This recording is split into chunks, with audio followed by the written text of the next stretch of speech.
Šta je sindikalna solidarnost? Opet za svoju struku. Znači, ja ću govoriti o pravomoćnoj presudi protiv županija, radi se o Splitsko-dalmatinskoj županiji za nezakonitu zaradu u javnom zdravstvu. Evo, možda ću kršiti GDPR, ali evo reći ću da je to izborila doktorica Divić, jer se ona, koliko ja znam, jedina usudila pokrenuti takav postupak i mnogi koji su se našli u istoj situaciji nisu pokrenuli, sada se zapravo bore sa zastarom i tako dalje, ali o tome ću govoriti kasnije. Znači, to je sve bilo za vrijeme dok su privatni zdravstveni radnici u sustavu primarne zdravstvene zaštite bili koncesionari za obavljanje javne zdravstvene službe. To je prestalo tamo negdje sredinom 2021. ali evo problemi se provlače i do danas. Znači, ti privatni zdravstveni radnici imali su između ostalih sklopljene ugovore o zakupu jedinica u vlasništvu Doma zdravlja Splitsko-dalmatinske županije za prostore u kojima su obavljali svoju djelatnost, te ugovore o koncesiji za obavljanje javne zdravstvene službe sklopljene sa Splitsko-dalmatinskom županijom. Govorim ovdje o Splitsko-dalmatinskoj županiji zbog toga što je tu, koliko ja znam, u Hrvatskoj bila većina tih problema, vjerojatno zbog vrhuške, zbog ravnatelja Doma zdravlja, zbog župana i ostalih čelnika koji nisu imali sluha za probleme koji su se tu pojavljivali. Znači, temeljem ovoga ugovora o zakupu, privatni zdravstveni radnici plaćaju su zakupninu od 1250 kuna prema naredbi o najvećem iznosu zakupnine za jedinice zakupa u zdravstvenim ustanovama privatne zdravstvene zaštite, a također i naknadu za koncesiju. Postavile su dvije odluke, jedna iz 2009. i jedna iz 2015. koje su regulirale tu naknadu. Za nas je ovdje bitna ova odluka iz 2015. koja je stavila u korelaciju zakupninu koju su plaćali privatni zdravstveni radnici sa naknadom za koncesiju. Tako da je bilo rečeno da oni koji plaćaju zakupninu Domu zdravlja od 1250 kuna, naknadu za koncesiju ne bi smjeli plaćati više od 249 kuna. Međutim, Splitsko-dalmatinska županija je nastavila naplaćivati naknadu za koncesiju od 1250 kuna, iako su bili svjesni da privatni zdravstveni radnici plaćaju zakupninu Domu zdravlja koji su oni osnivači, zapravo vlasnici, također 1250 kuna. Ovim ugovorima, znači ugovorom o zakupu,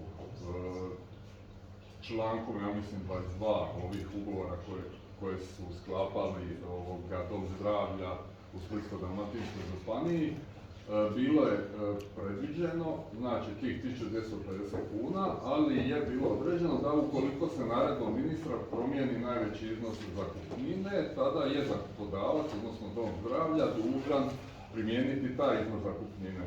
A ugovor o koncesiji sklopljenim sa županijom također je bilo određeno da ako se promijeni odluka o najvišem iznosu naknade za koncesiju, da će se primjenjivati taj iznos bez obzira šta piše u tom ugovoru. Tu je problem zapravo nastao kad je Ustavni sud ukinuo članak 41 stavak 10 Zakona o zdravstvenoj zaštiti koji je propisivao da ako prostor za obavljanje djelatnosti koncesionaru daje u zakup Dom zdravlja, zakupninu plaća koncedent, što je značilo da dok je taj članak bio na snazi, onu koncesiju, odnosno naknadu za koncesiju koju bi se platila Splitsko-dalmatinskoj županiji, Splitsko-dalmatinska županija je automatski plaćala Domu zdravlja na ime zakupnine. Znači, ovi privatni zdravstveni radnici nisu imali trošak objektivno te zakupnine, jer je to za njih plaćala Splitsko-dalmatinska županija.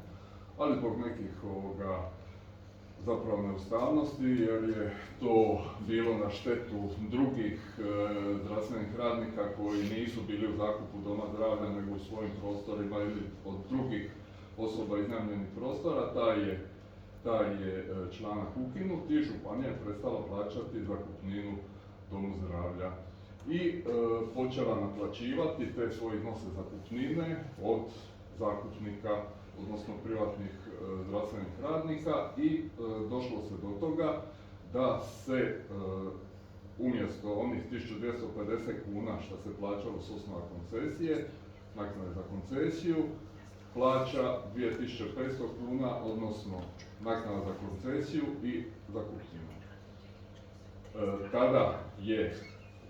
Tada je donesena ova odluka, to je bilo do 2015. Tada je donesena odluka ova iz 2015. koja je stavila u korelaciju zakupninu i naknadu za koncesiju. Znači, ako se plaća zakupnina od 1250 kuna, naknada za koncesiju može biti najviše od 249 kuna. Postoji tamo cijela tablica, ali ovo je za ovu situaciju su bitni ovi iznosi. Županija, znači, ne postupa prema odluci, već nadalje naplaćuje naknadu za koncesiju 1250 kuna, iako privatni zdravstveni radnici i dalje plaćaju zakupninu domu zdravlja od 1250 kuna i ta se situacija nastavila u daljnjem periodu. Tad su se stekli uvjeti da oštećeni koncesionari, zakupnici svoje pravo na povrat više plaćenih iznosa s osnova naknade za koncesiju ostvaruju putem suda temeljem članka 1111 Zakona o obveznim odnosima, odnosno stjecanje bez osnove ili nezakonito bogaćenje, kako se još to kaže.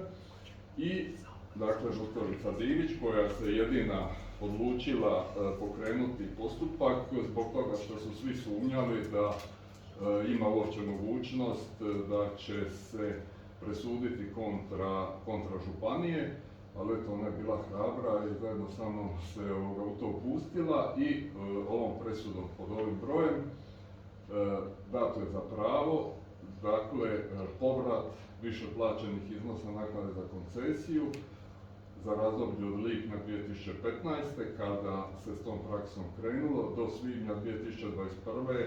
kada je zapravo prestao taj odnos koncesionar. Sudovi su zaključili, odnosno sud prvostupanjski je zaključio da je pravna osnova potraživanja odredba članka 1111 Zakona o obveznim odnosima, stjecanje bez osnove, da je Splitsko-dalmatinska županija te navode preko iznosa od 249 kuna stekla bez osnove, da je zastarni rok 5 godina, također prema ZOO i da plaćanje naknade domu zdravlja kao zakupodavcu treba promatrati odvojeno od plaćanja koncesijske naknade. Jedna od bitnih stavki toga obrazloženja suda je bila to da je sud zaključio da je visina koncesijske naknade izuzeta iz slobode ugovaranja prema općim propisima obveznog prava i stavljena u nadležnost izvršne vlasti, koja o tome odlučuje, odluku javno objavljuje u službenom glasilu RH, jer je zdravstvena djelatnost od interesa za Republiku Hrvatsku, koja se obavlja kao javna služba. Dakle, ako koncedent, odnosno Splitsko-dalmatinska županija, nije umanjila iznos naknade za koncesiju sukladno odluci iz 2015. Primjenjuje se na odnos stranaka koncesijska naknada u visini određenoj odlukom 2015. koja je posredno pretvorena u opće uvjete kao sastavni dio ugovora o koncesiji i sukladno tome obvezuje stranke.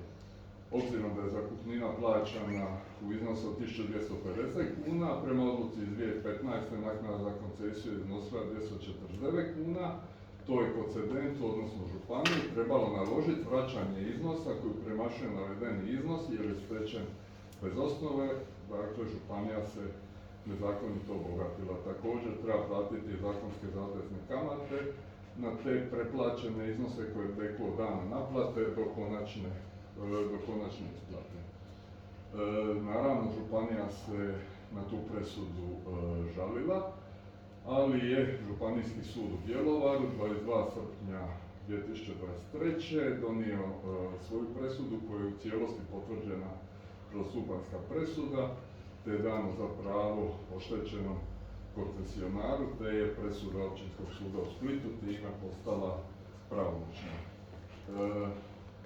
Dakle, stav oba suda je takav, ovo je citat iz presude Županijskog suda, znači da je postupanje Splitsko-dalmatinske županije koja je privatnim zdravstvenim radnicima u primarnoj zdravstvenoj zaštiti koji su ujedno bili zakupnici poslovnih prostora u vlasništvu Doma zdravlja Splitsko-dalmatinske županije u kojima su obavljali djelatnost bila nezakonito i protivno članku 1111 ZOO-a kojim se regulira stjecanje bez osnove, nezakonito bogaćenje i odluci o najvišem iznosu naknade za koncesiju za obavljanje javne zdravstvene službe iz 2015. Dakle, nadalje da promjena odluke kojom se utvrđuje najviši iznos koncesijske naknade ima izravan učinak na sve koncesionare, pa je Splitsko-dalmatinska županija kao koncedent u smislu članka 5 ugovora o koncesiji naknadu za koncesiju moralo odrediti sukladno odluci iz 2015. Ovakvom sudskom odlukom svi, sad govorimo o pravima koncesionara, jer ovo je kao jedan izdvojen slučaj, se može primjenjivati i primjenjuje se na sve koji su se našli u jednakoj situaciji. Znači, imaju pravo tražiti povrat preplaćenih iznosa u Splitsko-dalmatinske županije. Međutim, ono što sam na početku rekao, radi se o tome da u našem pravnom sustavu postoji institut zastare u slučaju nezakonitog bogaćenja, odnosno stjecanja bez osnove. Zastarni rok je 5 godina, što bi značilo da oni koji se sada odluče na potraživanje, odnosno na tužbu, su u zastari većinom tog razdoblja, odnosno ne bi bila u zastari potraživanja iz studenog 2018. i dalje, a ono sve prije što je veći dio bi. Međutim, obzirom da mi se javilo nekoliko koncesionara, zakupnika u istoj situaciji, za sada Splitsko-dalmatinska županija je sklona ne pozivati se na zastaru i u mirnom postupku isplatiti te preplaćene iznose, znači govorimo o 1001 kuni, a to je ne znam sad koliko eura, 130 i nešto, ali mjesečno, da, ali bez plaćanja kamata, znači samo glavnica, bez zakonskih zateznih kamata. Većina se sa tim i slaže, valjda računaju bolje pravac u ruci nego golub na grani, jer ako se ide u sudski postupak onda će sigurno prigovarati zastaru i onda zapravo se ovo u tom slučaju više isplati. Dakle, sad ne znam šta je bilo sa drugim županijama, to nisam istraživao, ali ako se to dešavalo u drugim županijama, također se koncesionari, odnosno zakupnici, mogu na ove presude pozivati kao na sudsku praksu i važeći pravni stav sudova, tako da to svima u Hrvatskoj može pomoći u dobijanju, ostvarivanju svojih prava. Evo, ovo je zastara, o tome sam već rekao i to je bilo to.